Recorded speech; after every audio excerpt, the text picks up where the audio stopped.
稍来，我哋来看阅读测验篇章理解一种题型。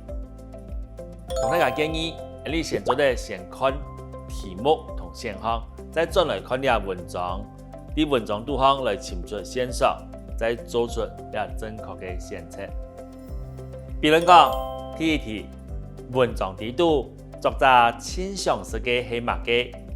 一、番薯叶；二、姜麻；三、菜脯卵；四、青番。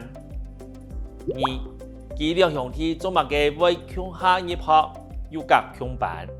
一、佢哋係送生嘅；二、屋卡生活卡苦；三、讀書嘅路卡遠；四、兩兄弟感情好。看完嘅題目同選項以後，你再來看一篇文章。記得我讀書嘅時節，我哥係老我強下入學，又夾強班。不過，佢比我大2歲，認真去學校嘅山路當然，父親呢沒冇讀書班呢好強下去。阿爸講佢一生人冇班，自家行山路，才會等到我2兄弟有班，才強下去讀書。開學嘅日早晨，我一上床就看到阿妹喺做下煮菜，準備我哋嘅飯碟誒。下面將煮好熟碌碌嘅番薯飯，還有炒番薯葉、撈鹹姜麻。看到一道菜，老特別是嘅無乜嘅偵查，好彩還有見到香撲撲嘅菜脯卵，不過還係食唔到青飯。這樣時，龜山島嘅人生活都差唔多係一樣，難怪街坊人會講。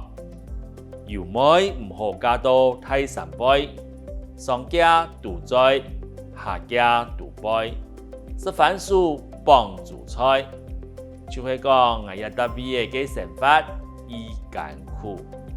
看完你文章以後，你再來看題目。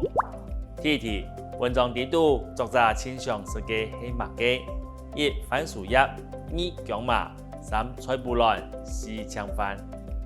你家啲文章。第二段嘅後背，你就看得到一重點線索按到，不過還係食唔到青飯，就一句話，你就知佢親賞識嘅係青飯。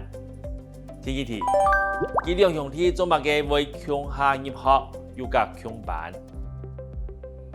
一，佢哋係送生嘅；二，屋卡生活卡苦；三，讀書嘅路卡遠；四，兩兄弟感情好。